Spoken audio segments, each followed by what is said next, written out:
우리 모두에게는 꿈과 소망이 있습니다. 자신이 꿈꾸는 것, 소망하는 것들을 이루며 살아가고 싶은 마음이 있습니다. 그런데 꿈꾸는 것들을 이루는 경우도 있지만 또 이루지 못하여 우리 가운데 실망이 있는 경우도 있습니다. 그런데 자신이 꿈꾸는 것들, 자신이 소망하는 것들을 모두 이루는 사람들이 있습니다. 누굴까요? 그 행복한 사람들은 군인들입니다. 군인들이 꿈꾸는 것, 소망하는 것은 민간인이 되는 것입니다. 그들은 시간이 지나면은 모두 자신의 꿈을 이루어 민간인이 되지만 모든 군인들은 다 민간인이 되는 것을 꿈꾸고 소망합니다. 제대를 얼마 앞둔 병장도 이제 갓 군대에 입대한 이등병에게도 네 꿈이 무엇이냐? 라고 물어보면은 내 꿈은 제대해서 민간인이 되는 것입니다 라고 대답합니다. 우리가 이렇게 꿈과 소망을 이루게 되면은 우리의 신분이 바뀌어지게 됩니다. 신분이 바뀌어지게 되면 그에 맞는 행동이 요구됩니다. 그런데 신분이 바뀌어졌다고 해서 꼭 그에 맞는 행동을 하는 것이 쉽지가 않습니다. 평생을 성실하게 직장 생활했던 분이 퇴직을 한다고 해서 그 다음 날로 늘어지게 늦잠을 잘 수 있을 것 같지만 그것이 쉽지 않습니다. 마음은 늦잠을 자고 싶은데 늘 일어나던 습관대로 6시가 되면 자동적으로 눈이 떠지게 됩니다. 제가 군인이었을 때도 제게 꿈이 있었습니다. 다른 군인들과 마찬가지로 제 꿈은 민간인이 되는 것이었습니다. 제가 큰 노력을 하지 않았지만 시간이 지나서 그 꿈을 이루어서 민간인이 되었습니다. 꿈을 이룬 어느 날 집에서 전화 한 통을 받았습니다. 제가 전화를 받았는데 보통 민간인들은 전화를 받으면 뭐라고 얘기해야 됩니까? 여보세요라고 이야기를 해야 됩니다. 민간인이었던 저는 그 전화에 대고 어떻게 전화를 받았을까요? 저희 집에 전화를 하셨던 분이 굉장히 많은 것 같네요. 제가 정확하게 이렇게 얘기했습니다. 충성 도두초소 수경 김대규입니다. 근무 중 이상 없습니다. 저희 집에 전화를 거셨던 분도 전화를 받았던 저도 함께 당황했습니다. 제가 군생활 2년 동안 상황실에서 전화를 받을 때면 늘 전화벨이 3번 이상 울리기 전에 전화를 받아서 상대방이 이야기하기 전에 그렇게 늘 전화를 받았기 때문에 민간인이 되었음에도 불구하고 집에 걸려온 전화를 그렇게 받았던 것입니다. 그 후로 한동안 전화가 걸려오면 전화를 받지 않고 전화를 바라보면서 나는 이제 군인이 아니다, 민간인이다, 충성이라고 하면 안 된다, 여보세요라고 대답해야 된다 라고 마음의 다짐을 하면서 전화를 받았던 기억이 있습니다. 그럼에도 습관적으로 전화를 받을 때면 몇 번의 실수를 반복했던 기억이 제게 있습니다. 오늘 우리가 함께 본 베드로전서 2장 9절에서 10절의 말씀은 그리스도로 인하여 얻게 된 우리의 신분에 대해서 말씀하고 있습니다. 예수 그리스도로 말미암아 우리가 얻게 된 신분이 무엇이며 우리가 그 신분을 알고 그 신분에 맞게 살아가야 한다고 말씀하고 있습니다. 오늘 우리가 읽은 본문은 출애굽기에 나타난 그 언약의 흐름을 베드로가 바라보면서 그 말씀을 인용하여 기록하였습니다. 우리가 잘 알고 있는 것처럼 출애굽기는 애굽에서 종살이하던 이스라엘 백성들을 하나님께서 주권적으로 부르시고 그들을 가나안으로 인도하시는 장면을 기록한 말씀입니다. 출애굽기 1장에서부터 18장까지는 하나님께서 애굽에서 고생하고 속박받는 이스라엘 백성들을 구원하셔서 그들을 꺼내오시는 장면을 기록하고 있습니다. 그리고 19장부터 34장까지 하나님께서 이스라엘 백성들과 함께 언약을 맺는 장면을 기록합니다. 쉽게 생각하면은 아주 악독한 주인 밑에서 한 여종이 비참하게 종살이를 하는데 모든 부와 권력을 가지고 있는 부족할 것 없는 한 남자가 그 여종을 구해오게 됩니다. 이것이 출애굽기 1장부터 18장까지의 내용입니다. 그리고 그 여종과 그 남자가 결혼식을 올리는 장면이 19장부터 34장까지 기록된 것입니다. 하나님께서는 이스라엘 백성들과 언약을 맺으시며 이스라엘 백성들과 결혼식을 올리면서 19장 5절과 6절에 이와 같이 말씀하셨습니다. 우리가 출애굽기 19장 5절과 6절의 말씀을 같이 한번 읽어보도록 하겠습니다. 세계가 다 내게 속하였나니 너희가 내 말을 잘 듣고 내 언약을 지키면 너희는 모든 민족 중에서 내 소유가 되겠고 너희가 내게 대하여 제사장 나라가 되며 거룩한 백성이 되리라. 너는 이 말을 이스라엘 자손에게 전할지니라. 하나님께서는 창세 때부터 인간과 언약을 맺으시고 그 언약을 이루어 가셨습니다. 아담에서부터 시작한 언약은 노아의 보존 언약으로 이어지게 되고 아브라함을 통하여 한 민족을 택하여서 그 언약을 이루어 가셨습니다. 그 언약이 족장들인 아브라함과 이삭과 야곱과 요셉을 지나 이제 애굽에서 고생하고 있는 이스라엘 백성들을 구원하여 그 이스라엘 백성들이 시내산 자락에 머물렀을 때에 하나님께서는 다시 한번 이스라엘 백성들과 언약을 맺게 되는 것입니다. 오늘 출애굽기 19장 이하에 나타난 하나님과 이스라엘 백성 사이에 맺어진 언약은 그 전에 하나님이 이스라엘 다른 족장들과 맺었던 언약들보다 한 단계 진보한 언약이었습니다. 그 전의 언약들이 한 개인과 족장과 말씀으로 언약하셨다면 이제 이 시내산에서 이스라엘 백성들과 모세를 통하여 하나님께서 맺으신 언약은 한 국가와 하나님께서 맺으신 언약이요, 단순히 말씀으로만 맺어진 언약이 아닌 십계명과 율법을 통하여서 두 돌판에 외적으로 드러난 분명한 언약이었습니다. 하나님께서 이스라엘 백성들과 이 언약을 맺으시며 이스라엘에게 요구하신 것이 있습니다. 그것은 하나님을 향한 전적인 신뢰와 전적인 순종이었습니다. 그러나 이스라엘 백성들은 하나님을 전적으로 신뢰하지 못하고 하나님의 말씀과 그 율법에 전적으로 순종하지 못하였습니다. 언약을 지키지 못하였습니다.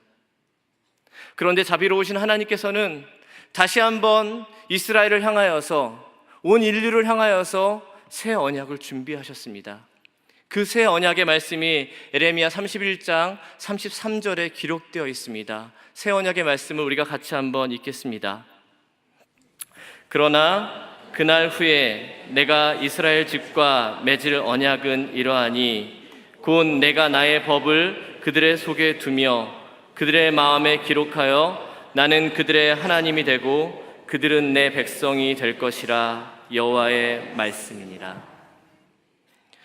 이 새 언약을 위하여서 하나님께서는 언약의 체결자 한 분을 이 땅에 보내시게 됩니다. 그분이 바로 하나님의 아들 예수 그리스도이십니다. 예수 그리스도께서 인간의 몸을 입고 오셔서 성육신하셔서 직접 언약의 당사자가 되어 약속하십니다. 자신이 직접 제물되어 십자가의 죽으심으로 인하여서 이제는 죄를 단순히 넘어가는 것이 아니라 죄를 완전히 정복하는 완전한 제사를 드리게 됩니다. 그 완전한 제사를 드림으로 인하여서 우리 인간과 하나님이 십자가의 완전한 언약을 맺게 되고 예수님은 그 언약을 완성시키게 되는 것입니다. 구약의 그림자와 같은 예표와 같은 언약을 지나 이제 실제적이고 완전한 언약이 그리스도와 그 십자가를 통하여서 완성된 것입니다.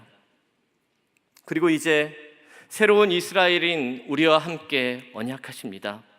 우리에게 새로운 신분을 주시며 하나님은 선언하십니다. 구약의 이스라엘은 언약을 이루는데 실패했습니다. 하지만 이 새로운 언약, 완전한 언약에 있어서 실패는 없습니다. 하나님께서 완전한 언약을 통하여서 우리에게 주신 새 신분에는 절대적으로 변함이 없습니다. 사도 베드로는 오늘 그 언약 관계에 의한 새로운 신분, 우리가 얻게 된 새로운 신분이 무엇인지 말씀하고 있는 것입니다.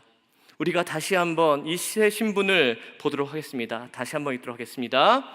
그러나 너희는 택하신 족속이요 왕같은 제사장들이요 거룩한 나라요 그의 소유가 된 백성이니. 오늘 성경은 우리가 얻게 된 놀라운 네 가지 신분을 이야기하고 있습니다. 첫 번째는 택하신 족속입니다. 하나님께서는 아브라함이라는 혈통을 통하여서 이스라엘을 선택하시고 그들과 언약을 맺으셨습니다. 그러나 이제는 새 언약하에 그리스도의 피로 하나님께서는 선택하시고 새 족속을 이루게 하십니다. 이스라엘 민족은 하나님에게 선택받았지만 그 선택과 부르심에 신실하게 응답하지 못했습니다. 하지만 하나님께서는 다시금 언약을 예비하시고 다시금 언약을 맺으시고 이스라엘의 남은 자들과 이제는 모든 이방의 믿는 자들을 불러 모아서 예수 그리스도의 십자가의 피로, 십자가의 구속으로 선택하시고 새로운 족속을 이루게 하셨습니다. 어리석고 약하고 멸시받는 사람들을 부르셔서 그의 조건 없는 사랑으로 선택하십니다. 그리고 모퉁이 돌 대신 예수 그리스도로 말미암아 그와 연합된 자들이 하나님 나라의 새로운 족속을 이루게 되는 것입니다. 베드로전서 2장 서두에는 베드로가 돌에 대해서 언급합니다. 선택받은 돌, 하나님께 선택하심을 입은 산돌은 예수 그리스도라고 이야기합니다. 베드로의 원래 이름이 시몬입니다. 이 시몬에게 게바, 베드로란 이름을 붙여주신 분이 바로 예수님입니다. 베드로의 뜻이 반석, 돌덩이, 돌입니다. 자신에게 돌이라고 이름을 붙여준 예수님을 향하여서 베드로는 예수님께서 돌이 되신다라고 말하고 있는 것입니다. 이제는 자신이 아닌 반석 되신 그리스도를 바라보며 이야기하는 것입니다. 예수 그리스도는 산돌로서 모퉁이의 머릿돌이 되어 우리와 함께 하십니다. 성전을 짓는 과정에 있어서 이 모퉁이의 머릿돌은 가장 먼저 놓여지게 됩니다. 이 모퉁이의 머릿돌의 방향에 따라서, 그 모양에 따라서 다음 돌들이 놓여지면서 성전이 이루어져 가게 됩니다. 예수님께서 모퉁이의 머릿돌 되시고 선택받은 신약의 백성들이 그 돌에 이어서 다음 놓여지게 됨으로 인하여서 신약의 교회가 완성되게 되는 것입니다. 그래서 신약의 백성들을 교회라고 하는 것입니다. 예수님께서는 교회의 머리 되시고 우리는 교회의 몸이 되는 것입니다. 그 교회에서 드려지는 것이 예배입니다. 구약에서 성전에서 예배하는 자들을 뭐라고 했나요? 제사장이라고 했습니다. 때문에 베드로는 두 번째 우리의 신분에 대해서 왕 같은 제사장들이라고 이야기합니다. 왕 같은 제사장은 왕으로서 하나님을 섬기는 제사장, 왕의 존귀함을 부여받은 제사장을 말합니다. 구약 이스라엘의 역사에 있어서 왕이면서 동시에 제사장의 직임을 감당한 사람은 그 누구도 없었습니다. 그런데 예수 그리스도께서 이 땅에 오셔서 왕으로 오시고 제사장으로 오셔서 그 두 가지 직분을 완전히 감당하셨습니다. 그리스도께서 십자가에서 죽으심으로 말미암아 우리는 왕이신 하나님을 아바, 아버지라 부를 수 있는 권세를 얻었습니다. 때문에 우리에게 왕과 같은 존귀함을 받게 된 것입니다. 그에 더하여 우리는 제사장으로서 하나님을 예배하며 살아갈 수 있는 영광스러운 일을 부여받게 되었습니다. 신약의 백성들은 구약의 어느 누구도 경험하지 못한 왕이며 동시에 제사장으로서의 삶을 살아가게 되는 것입니다. 제사장은 어떤 자들입니까? 제사장은 늘 성전에 머물며 하나님과 가장 밀접하게 연결되어 있으며 하나님과 교제하고 하나님을 찬양하고 하나님을 예배하는 자들입니다. 누구를 거치지 않고 대신하지 않고 직접 하나님께 나아갈 수 있는 특권을 가지고 있는 자들이 제사장입니다.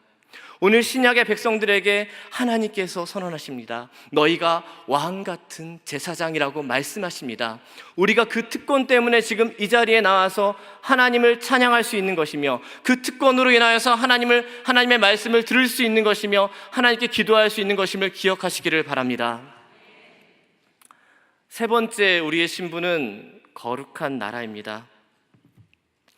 하나님께서 출애굽한 이스라엘 백성들에게 요구하신 것은 거룩한 백성이 되라는 것이었습니다. 하나님께서는 그들을 이 이방 민족들과 섞여 살기를 원치 않으셨습니다. 그들이 구별되어 하나님의 백성으로 언약을 보존하며 살아가기를 원하셨습니다. 하지만 이스라엘 백성들은 늘 이방 민족들을 동경하고 그들의 삶을 부러워하고 그들과 섞여 살고 이방신을 섬기며 하나님의 거룩함을 지키는 데 실패하였습니다. 다시금 십자가의 언약을 맺으신 하나님께서는 새 언약의 백성들에게 거룩한 나라라고 선포하십니다. 여러분, 우리 모두가 거룩한 나라요, 거룩한 백성들입니다. 그렇다면 오늘날 우리에게 거룩함은 무엇입니까? 하나님을 아는 지식이라는 책으로 유명한 제임스 패커 목사님은 거룩함에 대해서 이렇게 얘기합니다.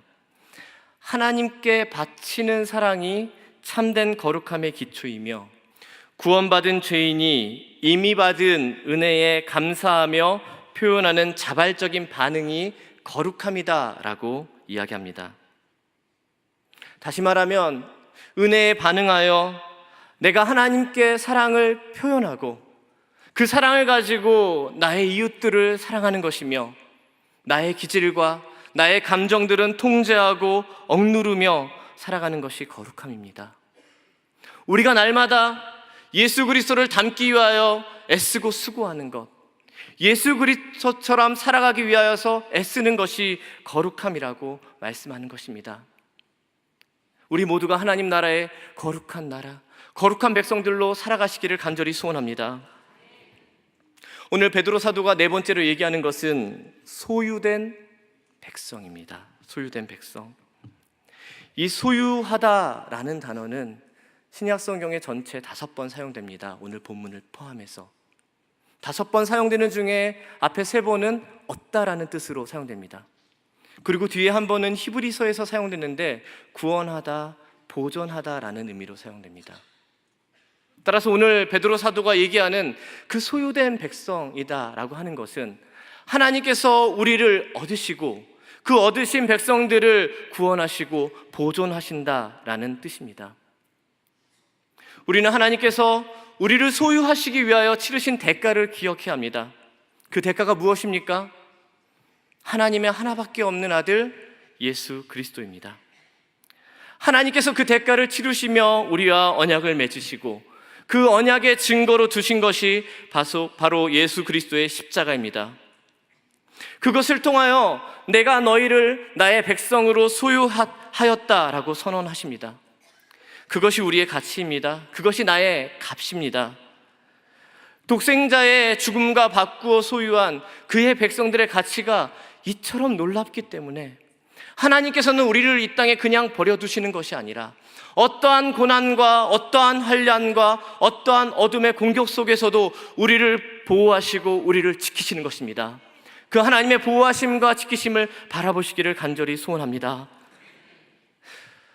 그런데 하나님께서 우리를 불러내시고 우리를 그의 소유로 삼기 전에 우리는 어떠한 자들이었습니까? 우리는 어두움에 있었던 자들입니다. 우리는 어두움에 놓여 있었습니다. 여러분, 어두움의 공포, 어두움의 두려움을 이겨내기 위해서 무엇이 필요합니까? 빛이 필요합니다. 그런데 우리는 빛을 찾을 수 없었습니다. 지금도 주님을 모르는 수많은 사람들이 이 어두움의 두려움을 이기고자 빛을 찾기 위하여 애씁니다. 더 많은 것들을 얻으면은 빛을 찾을 수 있을 것 같아서 더 많은 것들을 얻기 위하여 애쓰며 수고합니다. 하지만 더 많은 것들을 얻으면 얻을수록 더 많은 것들을 얻어야 할 것 같은 두려움과 공포와 어두움에 휩싸이게 됩니다. 이 문제 하나 해결하면 빛이 보일 것 같지만 이 문제 하나 해결하고 났는데 더 큰 문제가 내 삶을 뒤덮습니다. 빛이 보이지 않습니다. 왜 그렇습니까? 우리가 살고 있는 이 세상이 우리의 욕심과 우리의 죄와 허영으로 가득 찬 세상이기 때문입니다. 그러한 우리에게 하나님께서는 빛을 선물로 주셨습니다. 그런데 그 빛을 기이한 빛이라고 말씀하십니다. 왜 기이한 빛입니까? 사람들이 보기에는 똑같은 어두움에 사는데, 더 짙은 어두움에 사는데 밝음을 보고 살아갑니다. 컴컴한 지하방에 사는데 빛을 보면서 살아갑니다. 먹을 것이 없는데 감사가 나옵니다. 병든 몸을 가지고 누구보다 건강하게 살아갑니다. 이 빛을 세상 사람들은 볼 수가 없습니다. 왜 볼 수 없습니까? 세상이 가진 눈으로 볼 수 없는 빛이요, 세상이 이해할 수 없는 빛이요, 세상이 감당할 수 없는 빛이기 때문입니다. 이 빛을 베드로 사도가 경험했습니다. 베드로 사도가 캄캄한 감옥 속에 있는데 하나님께서 천사를 동원하셔서 그를 캄캄한 감옥에서 불러내셔서 기이한 빛을 보게 하셨습니다.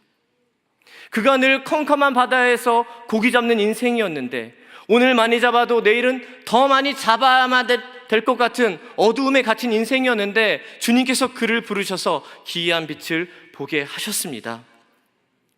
우리도 이 빛을 바라보아야 합니다. 우리에게 이 빛을 주시고 우리에게 고귀한 신분을 주셨습니다. 그런데 문제가 있습니다.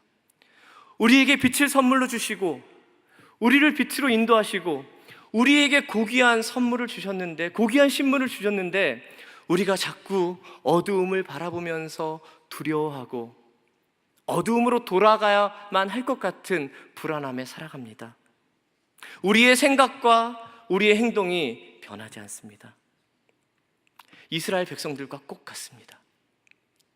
하나님께서 애굽에서 종살이하던 이스라엘 백성들을 구원하셔서 이제는 너희가 더 이상 종이 아니고 자유인이다, 나의 백성이다 라고 말씀하셨습니다.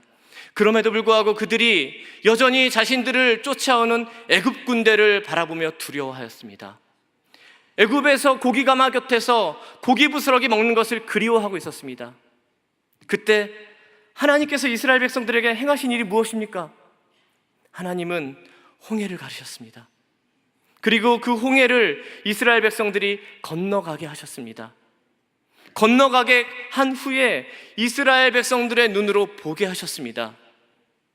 자신들이 두려워하고 자신들이 동경했던 애굽의 군대들이, 애굽의 문화가 그 홍해 안에 들어왔을 때에 그 물을 닫으심으로 그들이 두려워했고 그들이 동경했던 어두움의 최후가 무엇인지 분명하게 보여주셨습니다. 우리의 인생에도 하나님께서 역사하신 홍해의 역사가 있을 것입니다. 우리는 그 홍해를 붙들어야 합니다. 우리는 그 십자가의 언약을 붙들어야 하는 것입니다. 그 십자가의 언약을 붙들 때에 우리는 하나님께 주신 존귀한 신분을 다시금 바라보게 되는 것이며, 하나님께서 우리에게 어떠한 일을 행하셨는지를 다시금 바라보게 되는 것입니다. 그리고 우리의 불안함을 넘어서 이제는 우리의 사명을 발견할 수 있게 되는 것입니다. 새 언약의 백성들, 새 사람들에게, 십자가를 품은 성도들에게 하나님께서 부여하신 사명은 우리의 신분의 특별한 만큼이나 존귀하고 아름답고 특별한 사명을 주셨습니다. 그것이 무엇입니까? 바로 그 기이한 빛에 들어가게 하신 아름다운 이의 덕을 선포하게 하는 것입니다. 우리가 본 이 빛, 우리가 얻은 이 특별한 신분을, 이 아름다운 이야기를 전하는 것입니다. 그리고 그 빛을 또 다른 자가 보게 하고 우리가 얻은 이 신분을 또 다른 사람들이 얻게 하는 것입니다. 하나님께서는 새 언약을 통하여서 수많은 사람들이 이 언약에 들어올 것을 계획하고 계십니다. 그 계획 가운데에 먼저 언약에 참여한 우리가 그 사명을 감당해야 합니다. 우리에게 이와 같이 놀라운 신분을 주신 것은 우리가 그냥 누려라, 너희 좋기만 해라 라고 주신 것이 아닙니다. 물론 우리가 고귀한 신분을 얻었으니 빛 가운데서 기뻐하면서 감사하면서 우리의 삶을 예수 안에서 누려야만 합니다. 하지만 우리는 그것을 넘어서서 하나님의 아름다운 덕을 전하게 하는 사명이 있음을 기억해야 합니다. 여러분, 오늘 이 베드로전서를 듣는 사람들이 누굽니까? 1차 수신자가 누굽니까? 바로 소아시아에 흩어져서 이 로마 문화 속에서 복음을 지키면서 힘들게 살아가고 있는 그리스도인들을 향하여서 이 말씀을 주셨습니다. 이 로마 문화 속에서 핍박받으면서 내 믿음 지키면서 사는 것도 너무너무 힘든데 그냥 너희들 잘하고 있다, 너희 최고야, 잘 버텨라, 이렇게만 말씀하시면 좋은데 하나님께서 사명을 주시는 건 너무한 건 아닙니까? 이렇게 반문할 수 있습니다. 그런데 베드로전서 2장 이후에 분명히 이야기하고 있습니다. 새로운 신분의 새 백성들이 새 사람으로서 어떻게 살아가야 하는지 베드로 사도는 분명히 이야기하고 있습니다. 고난을 딛고 일어서서 가정에서, 사회에서 그리스도인이 최종 목표를 바라보며 어떻게 걸어가야 하는지 베드로 사도는 분명히 이야기하고 있는 것입니다.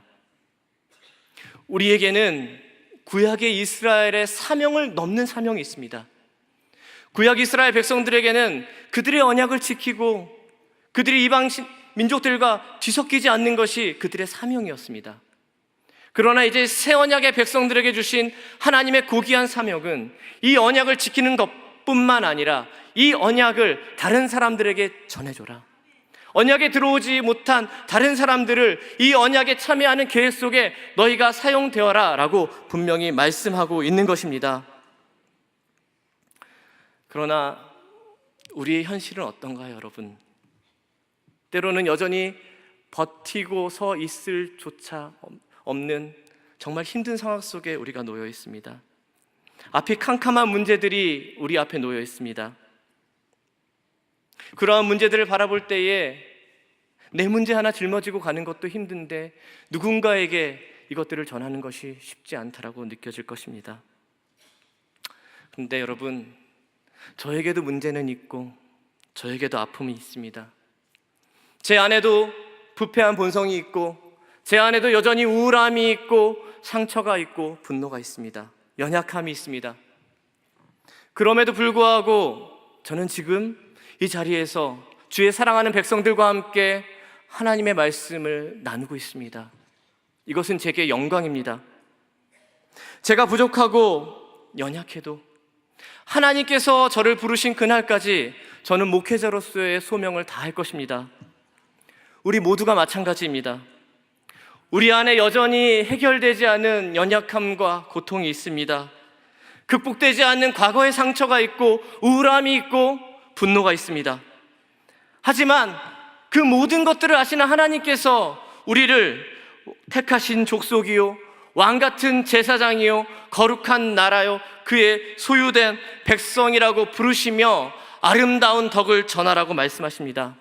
때문에 우리는 우리의 현실의 아픔의 문제를 넘어서 우리가 본 그 기이한 빛, 아름다운 덕을 전해야 하는 사명을 완수해야 되는 것입니다. 우리 한 사람 한 사람은 이 시대의 제사장으로 살아가야 합니다. 우리와 우리 사랑의 교회는 이 시대와 역사 앞에서 사명을 다해야 합니다. 여러분, 왕처럼 떳떳하게 살아가시길 바랍니다. 세상과 하나님을 화해시키는 화해자로 살아가십시오. 가정을 화해시키는 화해자로, 내 직장과 삶의 터전을 하나님과 화해시키는 제사장의 역할을 감당하시기를 바랍니다. 연약해질 때마다, 두려울 때마다, 어깨가 움츠려질 때마다 십자가를 붙들고 그리스도를 바라보면서 우리의 신분, 내가 누구인지를 기억하시기를 바랍니다. 내가 택하신 족속이며 하나님께서 나를 왕같은 제사장으로 부르시고 하나님께서 어떤 값으로 나를 소유하고 계시며 나를 보호하고 계시는지 그것들을 기억하면서 이 시대와 역사 앞에서 우리의 삶의 자리에서 영광스러운 사명자로 살아가시는 우리 모든 성도님들과 사랑의 교회 되기를 주님의 이름으로 소망합니다. 기도하겠습니다.